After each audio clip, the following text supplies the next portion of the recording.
this is when a lot of stuff picked up. In 2014, there was a killing of a young black man named Michael Brown in a little suburb outside of St. Louis, Missouri called Ferguson. And people in communities of color started to rise up and say, hang on a second, we've had enough. And, other people are looking in saying, what are they angry about? What's the problem? But other people are on the outside looking in, not in the community. And usually when people rise up and when they are speaking about things, you don't rise up. You don't do this if you're not experiencing something. So that's the first place to start as sociologists. What are they seeing that I'm not seeing?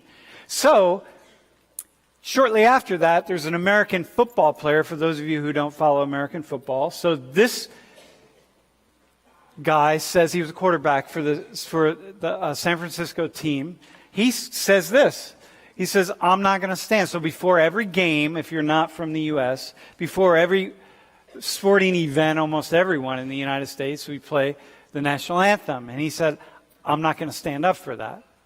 So what he did was he initially sat down.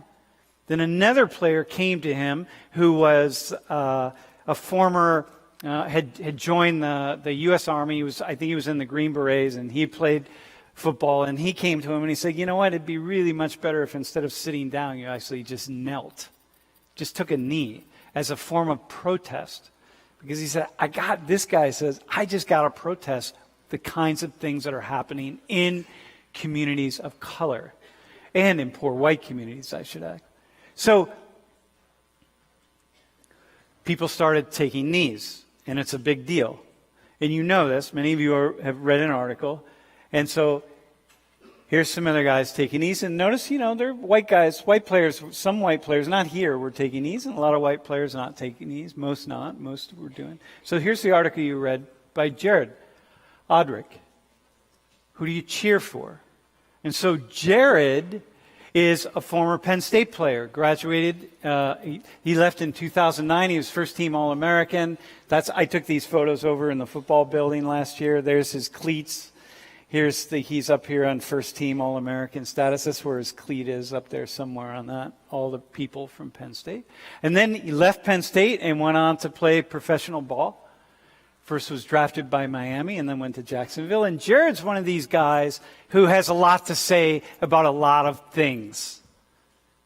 As many people do. As you can see, or you can read for yourself from the article that we had you read. And so Jared is back in town, and he's here in class to talk to us. So, Jared, welcome.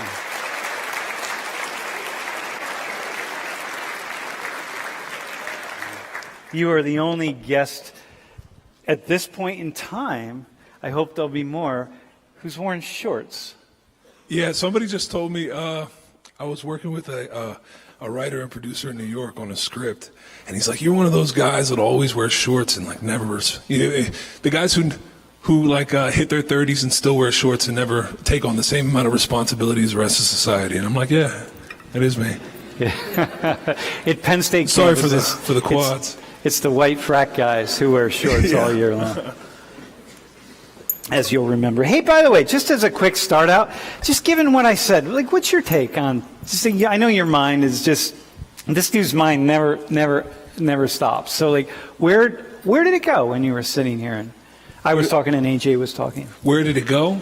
Well, it went directly to a student that I noticed in the crowd that was kind of fidgeting when you guys were talking about some of the statistics, because there's statistics tell a story, but there's also a lot of just as we're talking about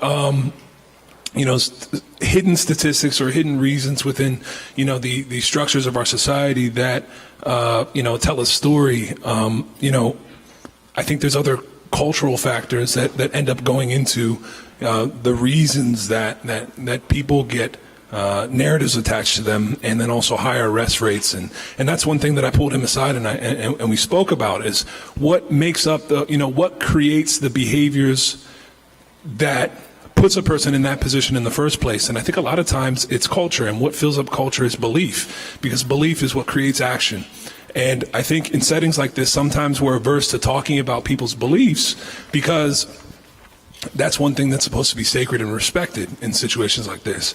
And so, I think the student that I pulled aside was upset because he felt that there was so much left out of the conversation that statistics may or may not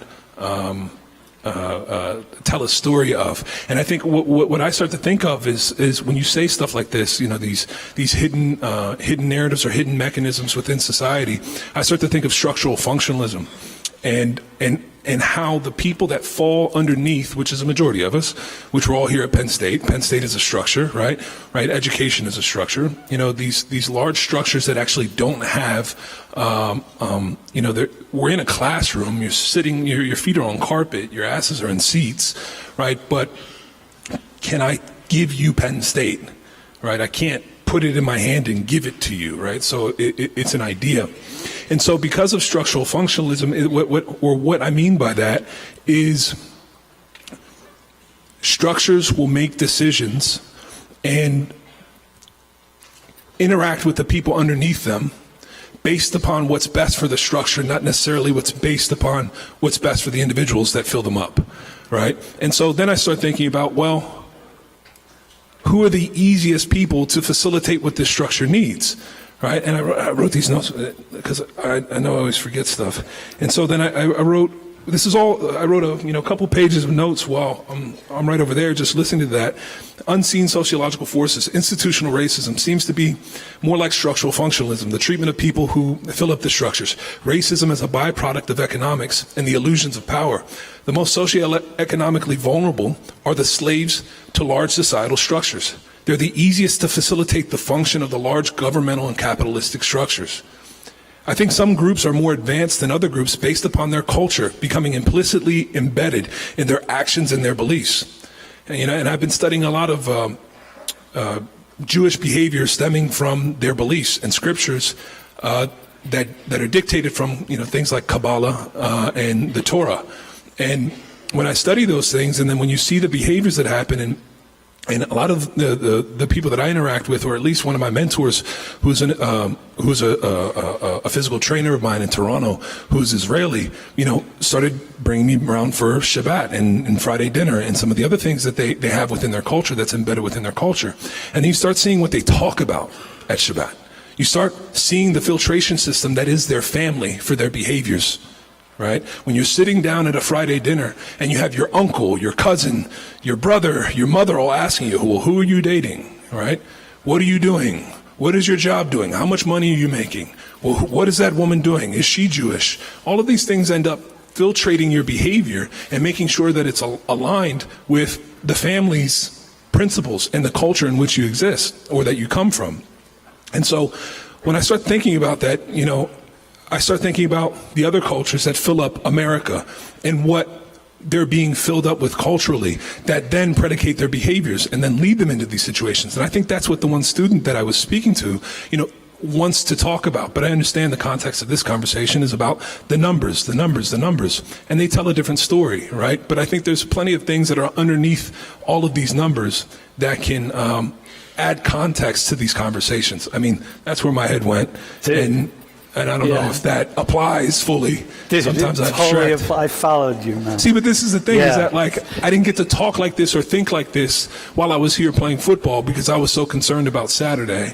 And, if the conversation or class didn't pertain to me fucking somebody up on Saturday, I'm not even going to look.